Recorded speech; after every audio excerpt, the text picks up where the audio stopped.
સ્થાનિક સ્વરાજ્યની ચૂંટણીને લઈ ભાજપે કવાયત તેજ કરી દીધી છે। ત્યારે સુરત મનપાની ચૂંટણી માટે 12 નિરીક્ષકોની 4 ટીમો આગામી 3 દિવસ સુધી સુરતના દાવેદારો અને કાર્યકરોનો સેન્સ લેશે। સુરત મનપા ચૂંટણી માટે ભાજપની કવાયત તેજ થઈ હોય તેમ ઉમેદવારો શોધવા નિરીક્ષકોની ટીમ સુરત પહોંચી છે। 12 નિરીક્ષકોની 4 ટીમો આગામી 3 દિવસ સુધી સુરતના તમામ 30 વોર્ડના દાવેદારો અને કાર્યકરોનો સેન્સ લેશે। ઉધના ભાજપ કાર્યાલય ખાતે સેન્સ પ્રક્રિયાનો પ્રારંભ કરાયો હતો।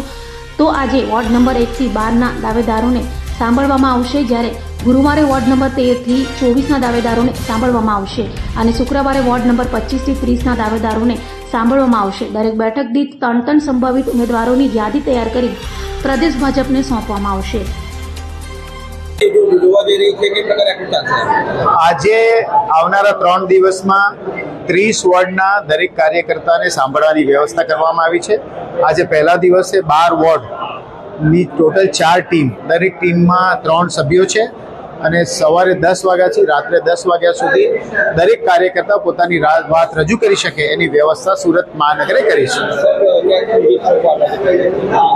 આજથી શરૂ થઈ, નિરીક્ષકો આજથી જ આવ્યા, સવારે 10 વાગ્યાથી રાત્રે 10 વાગ્યા સુધી સાંભળશે।